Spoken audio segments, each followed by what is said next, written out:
Good morning, everyone, and thank you for joining me here today, along with Dr. Sunil Sookram, Alberta's Interim Chief Medical Officer of Health, and Dr. Ifoma Achebe, Medical Officer of Health for the Central Zone with Alberta Health Services. As of noon on Friday, we have a total of 210 cases of measles in Alberta, of which 26 are still communicable, which means that they are able to transmit the virus. The vast majority of the 210 cases are in the south and central zones, with a total combined case count of 178. What is concerning is that 179 of the cases in Alberta are impacting children under the age of 18. As a mother and a grandmother, I feel for the parents and guardians of those children as they watch their children deal with this horrible virus. I want to say that we are with you and your children. Should they need it, they will have the best of care with our amazing doctors and healthcare professionals right across the system. And just a reminder that all children ages 6 to 11 months are now eligible for a null dose, which is a mini booster, if traveling outside of Canada or anywhere in Canada or Alberta where measles is spreading. Alberta's government has been monitoring the situation very closely, and we have been working with our public health officials and following their expert advice on the situation. But there's one thing I want to make very clear. Getting immunized against measles is the single most important thing you can do to protect your loved ones and yourself and your community. Especially those young infants who have just come into the world and aren't able to be immunized, as well as pregnant women and those with certain immunocompromising conditions. As of April 26th, almost 90% of all cases were confirmed in Alberta. As of April 26th, almost 90% of all cases that were confirmed in Alberta were unimmunized. It's vital that we all do our part to protect vulnerable groups by staying up to date on immunizations. If you are unsure of what your current immunization status is, please visit alberta.ca to find out how you can check your immunization records and determine what immunizations you might be eligible to get. Thanks to the work of our public health teams and ongoing communications with Albertans, impacted communities, there has been an overall increase in immunizations for measles right across the province. If I could just grab a Kleenex really quick. I've got something. I apologize, everyone. I have contacts on and I've got something in my eye. My apologies. Do you have one? Perfect. Thank you.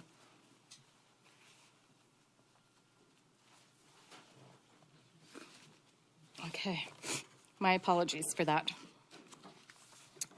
So as I was saying, we are seeing that immunizations are increasing right across the province. And for example, between the weeks of March 16th and April 20th, 32,302 vaccines have been administered, which is a 67% increase from the same time period last year. While this is encouraging news, there is still work to be done. That's why, starting today, access to measles immunizations is being expanded even further at Central and South Zone clinics with the hope that it will speed up the process of getting immunized so that so many more people can be protected quicker. Measles is not a mild illness. It's highly contagious and could lead to serious complications, particularly for children under 5 years of age and vulnerable individuals. So the measles vaccine is highly effective at preventing infection and complications and has a long proven track record of safety.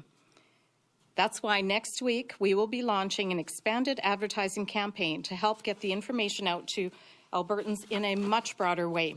So right now we have a social media campaign underway that encourages Albertans to check their immunization records to ensure that they are protected against measles.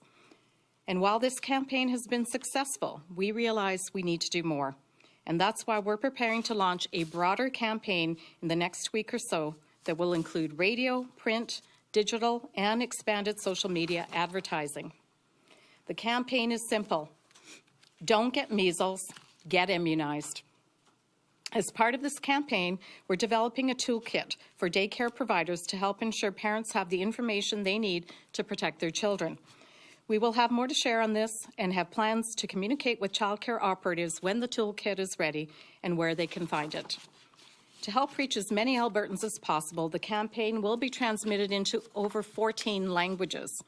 Online ads will be available in French, Chinese, Punjabi, Spanish, Ukrainian, Urdu, and Tagalog, while radio ads will also include Arabic, Hindi, Korean, Farsi, Somali, Vietnamese, and also Low German. Our hope is that this awareness campaign increases immunization rates and makes sure that Albertans have the access to information that they require. As well, starting on May 5th, HealthLink 811 is introducing a dedicated measles hotline. Albertans seeking information about measles can fast-track their campaign through HealthLink by calling 1-844-944-3434. Again, that's 1-844-944-3434. The measles hotline will speed up access to a professional who can assist with accessing your immunization records or general information.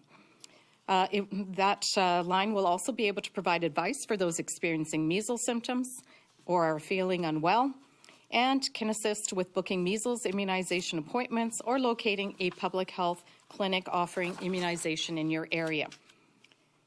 Alberta's government is taking every possible step to further bring measles under control. And I want to thank the teams of public health officials for their ongoing hard work and responsiveness to those outbreaks, and especially the two doctors that are here today. So this work includes adding additional immunization appointments to support timely access, increasing public awareness, and working closely with healthcare providers to ensure that they are prepared to respond to measles cases that may present for care. And of course, also all the work that they're doing to protect all Albertans. I want to remind Albertans to be diligent. If you develop symptoms of measles, please stay home. In addition, please call HealthLink or 811 before visiting any hospital, clinic, physician, nurse practitioner, or pharmacy for further direction. Alberta Health Services has been providing regular updates on the known public measles exposures, as well as often providing updates including health care facilities that have been affected. You can also visit the website at alberta.ca/measles for more information, and that's updated daily, Monday to Fridays. It's very important everyone check their immunization records and gets immunized if you're eligible. If you are uncertain of your immunization history or your child's immunization history, text vaccine record to 88111, call the new measles hotline, or your local public health office. Albertans can also text measles to 811 to get measles health information texted to their mobile device. So as you can see, we have many ways that we are getting the information out to Albertans. So with that, I thank you for being here, and I'll turn it over to Dr. Sookram for more information.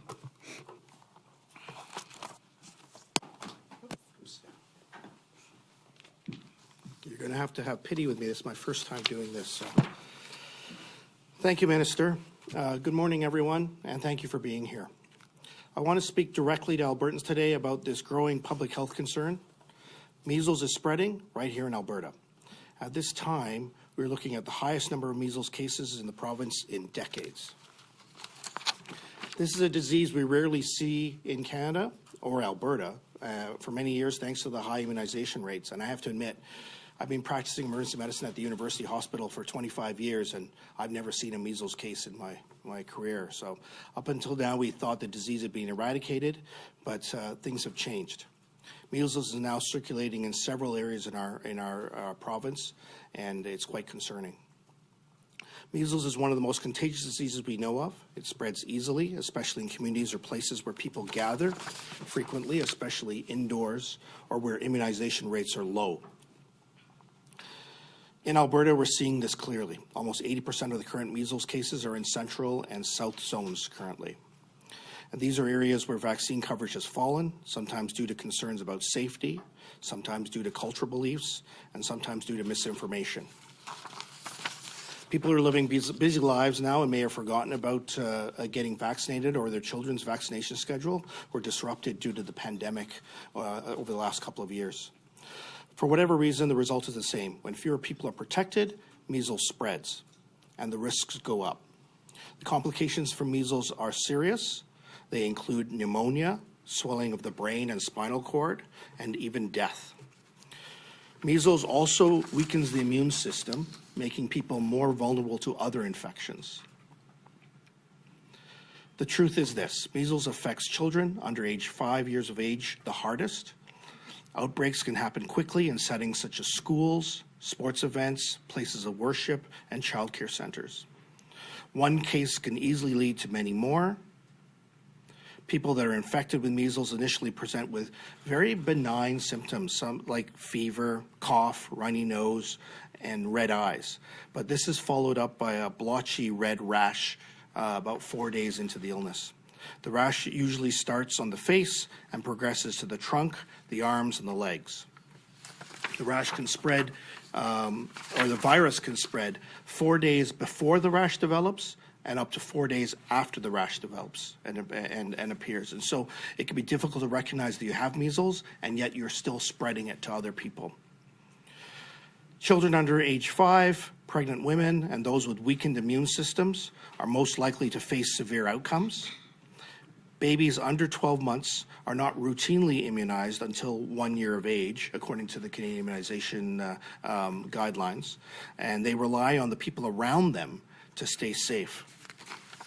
That's why we're acting, and that's why we need your help. As the Minister said just a few moments ago, we're launching a province-wide awareness campaign. It's called Don't Get Measles, Get Immunized, which will be across all radio, print, and digital media in 14 languages to ensure families have accurate, timely information.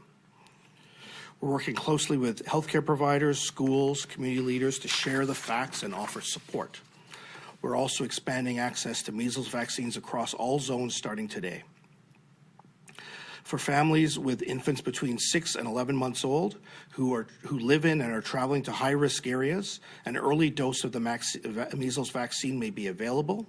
Please call the new measles hotline that the Minister identified for more information. Information is also available at the alberta.ca/measles, where you can learn more about the current situation in the province. We're not here to judge or pressure. We know immunization decisions can be deeply personal, but we're here to support families with science-based information and to make sure people know where to go and what to do. The measles vaccine is safe, it's effective, and we know this to be true because, according to recent studies, it has saved the lives of over 154 million people in the last half-century. The vast majority of lives saved, 101 million, were infants or children. Measles is preventable, and the time to act is now. If you or your child is eligible for a measles vaccine, please get immunized. If you or your child is sick with symptoms that could be measles, stay at home and call the measles hotline or your healthcare provider for further direction. The measles vaccine is available, it's free of charge, it's safe and highly effective. And for those that haven't yet immunized, please know this: the risk of measles in Alberta is its highest it's been in nearly 30 years. Please follow the advice of public health and stay at home if you or someone in your family is sick with measles. Every action matters. Let's work together to protect Alberta communities, especially our youngest children who depend on us the most. Let's work together to keep measles from spreading further and to keep all Albertans safe. Thank you very much. Okay, thanks. Thank you, everyone. We'll now open it up to questions from the media. As always, if you could please state your name and outlet, and we will be sticking to one question, one follow-up today. We'll start here in the room before moving to the phones. We'll start with Janet, and then you can go ahead. I think this is probably a question for Dr. Sookram. Go to the mic. Sure. Last week, the minister was using the language of this is not yet an outbreak. Now you're both using the word outbreak. Not a provincial outbreak. So is it a provincial outbreak? No. No. Okay. There are local areas of concern that have local outbreaks, and that's what we're dealing with right now. Okay. Has there been any deaths as a result of this, or how many people are in intensive care right now? There are no deaths that are being attributed to measles to date. There are some patients, some Albertans, that are in the intensive care setting currently. Number? Give a number? I'm not sure if I'm allowed to say that from confidentiality standpoints. Well, I think you could give a number. We just won't identify individuals. Okay. Yeah. As far as I know, as of the weekend, there were 3. Okay, thank you. Go ahead. Lisa with Global Edmonton. What has the cooperation been like in the communities? I have heard that it's some communities that might not, like you say, believe in vaccines or have enough knowledge. So can you expand on the cooperation within those communities that have been hit the hardest? Yeah? Okay. Sure. Thanks. Based on what we see in Central Zone, there's been some cooperation with the communities that are affected. Usually when we see a case, we identify the contacts and follow them up. If they're within the days range for immunization or immunoglobulin, we offer that to them. The cooperation level that we see is, it's really not, it's not unexpected. This is not the first time we're doing this kind of job, but I can tell you that we're getting some cooperation. Sometimes we don't. So it's not anything that is really peculiar to my part of the province. Yeah. And this question would be for LaGrange. Sure. Can you give a ballpark amount of what a campaign like this is going to cost? And in hindsight, was the province kind of thinking that if they, spoke more about it or drove home to get your vaccine earlier, could this campaign have been avoided? Well, we've been ramping up our campaign right across the province, whether it was for influenza, RSV, COVID, including measles. As measles became more evident across the province, we were targeting those areas. It's the reason we're also making sure that the campaigns are in 14 plus languages so that we can reach various communities. It's just as more is needed, more has to be done. So we're just wanting to make sure that we're not leaving any stone unturned in terms of reaching the people that need to hear the message.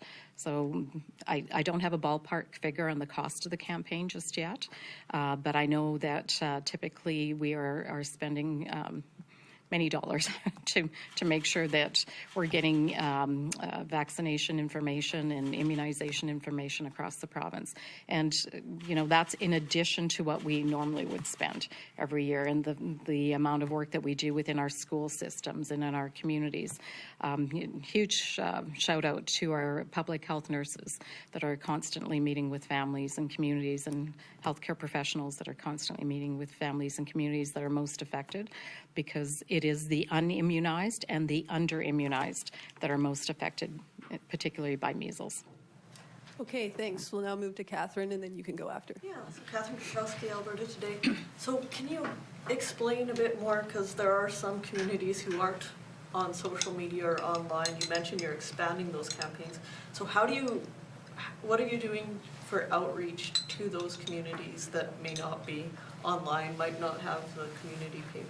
Well, again, reaching those communities in ways that they, that they most are appreciative of, in terms of having trusting relationships. So those individuals that they trust, whether it's their community physicians or their healthcare nurses, other individuals, speaking with their faith leaders, etc.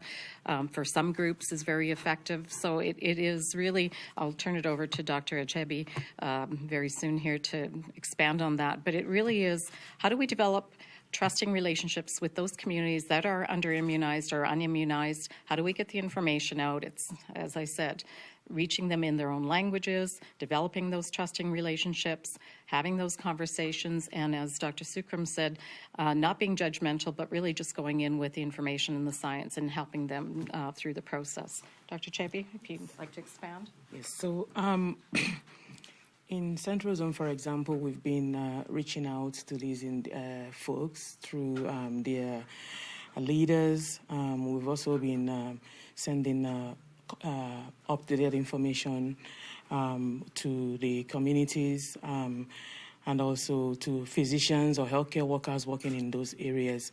We've also been sending information to schools where some of these kids attend.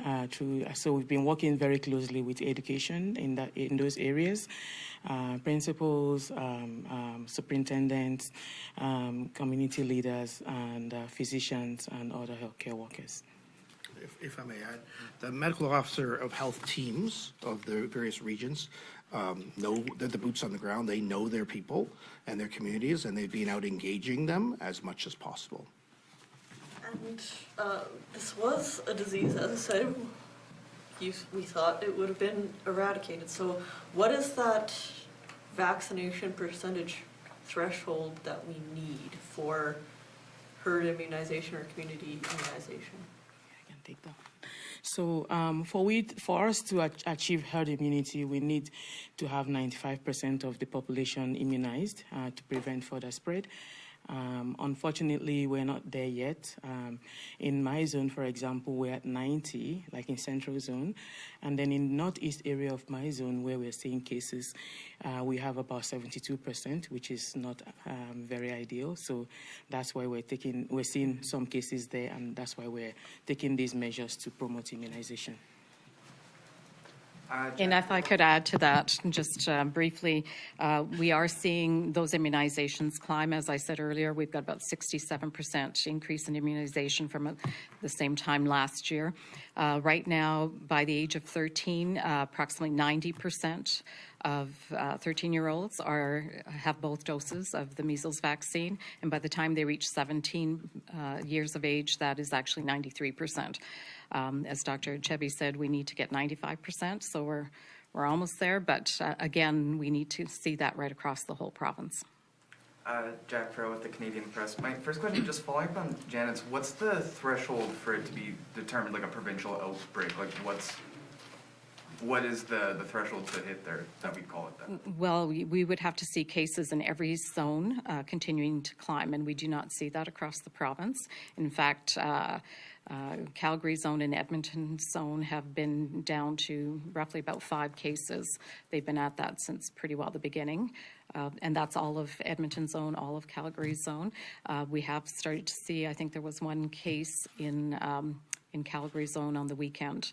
So, but we have not seen that right across the whole province. North zone also has been relatively low. The hot spots right now are really central and south, where we're seeing double-digit increases. And then my follow-up is for Dr. Sookram. You are obviously new to the role here as our Chief Medical Officer of Health on an interim basis, but how long can we expect you to stick around? Would you want to be the permanent CMOH? No, my wife has told me no. I am trying to be a good citizen. I serve in government as a part-time role. The minister asked me to step up because there was a need. I'm stepping up, and I'm trying to my best to lead the team. And when the permanent person is found, I will step down. Okay, thank you. We'll go to one more question in the room before moving to the phones. James, go ahead. Hi, James from the Western Standard. You've talked about this as a concern. Why not just call it an emergency right now? And what is the number of cases that you would need to see in order to declare an emergency? Again, we would have to see ongoing increase in cases in every single zone, and we are not seeing that. So it is, again, still very localized. And also within the zones, it is, for the most part, localized to certain communities and certain areas. As Dr. Chebe has already indicated. So we would have to see that more widespread before we would call that a province-wide outbreak. Do you have a follow-up, James? Nope. Okay, we'll now move to the phones. Operator, please put through the first caller. Your first question comes from the line of Christy Kirkup from Globe and Mail. Please go ahead. Hi, good morning. I'm wondering how challenging is it to get out a public health message about measles amid the uptick in medical misinformation predominantly shared online? Well, obviously we're making inroads because we've seen a 66 or 67% increase in the number of immunizations that have occurred just over the last month and a half or so in comparison to last year. That being said, has been said, people live very busy lives, and unless it affects them, sometimes it is hard to hear the message. I do believe we're having success because we're seeing that immunization rate increase, but also making sure that we can reach people where they're at in the language that they understand is also very important. It's why we're stepping up our campaign even further. I'm not sure if there's anything you would add to that. Well, we've been doing a lot, like the minister mentioned, in Central Zone, we've actually seen a 50% increase in immunization in April compared to the previous month. So even in the previous 2 months, it's increasing, and we hope that with this campaign kicking off, that we would get some more. Do you have a I think follow-up? the other thing I would add is that even though we've increased hours of clinics, we're now increasing the number of clinics. We're just trying to make it as easy as possible. If anybody wants to immunize themselves or their children, that they have access, easy access to those clinics. Do you have a follow-up, Christy? Yes, please. We know that measles is making a resurgence not only in different jurisdictions in Canada, but also worldwide. And so I'm just wondering if Dr. Sookram has any thoughts on what are the contributing factors to this resurgence in measles domestically and globally. Great question. I'll turn it over to him in a second. I do want to highlight the fact that the initial cases that came into Alberta, 2 were from international travel, and I believe 1 was from a travel in Ontario. So we are seeing them coming into the province. They did come originally from outside. So I'll turn it over to Dr. Sookram. So immunization is such an important part of our culture, our lifestyle of growing up. And unfortunately, we got complacent, I guess a bit. People forgot the importance of vaccination, and it allowed these diseases to reemerge. It's sad, but I think it's a good reminder of how important immunization is in helping protect Canadians and Albertans in some of these diseases we thought were eradicated. And so please, I urge all of you to review your own immunization records, those of your family members, and to go get immunized. There's measles today, who knows what the next one will be. So please use your relationships with your family doctors, your nurse practitioners, your care providers, the public health system to protect yourself and your families. Okay, thank you. Operator, please put through the next caller.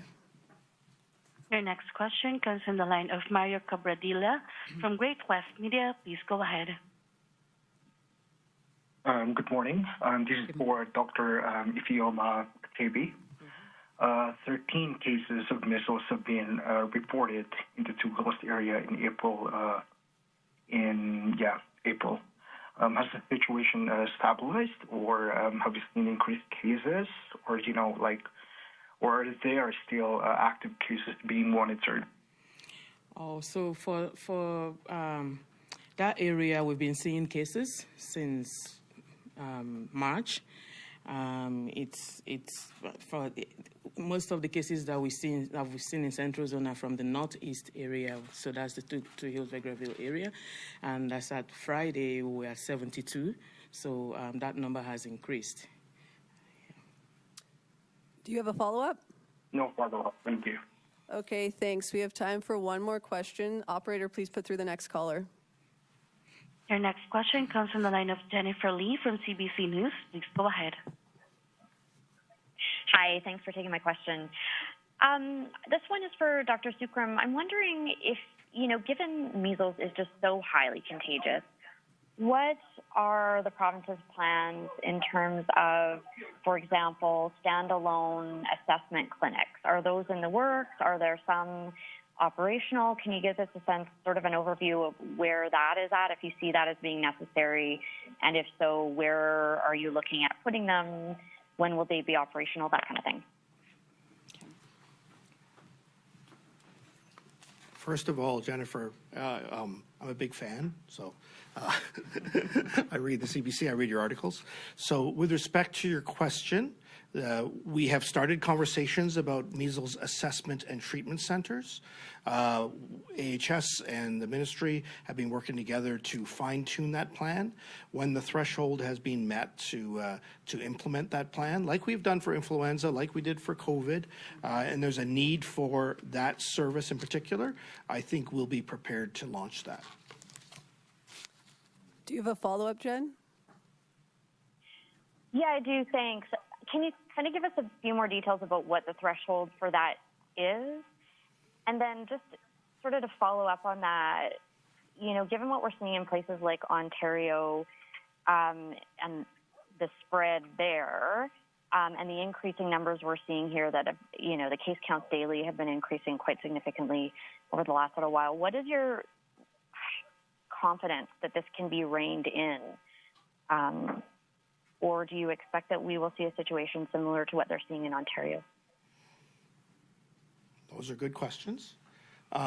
With respect to the threshold, I think we will work with our operational partners within Alberta Health Services to find out when the resources of extra facilities, measles assessment treatment centers, are required, and then we'll implement it at that time. So we're having the conversations, we're building the plan, and when we get the advice that is what's required, we will certainly launch that.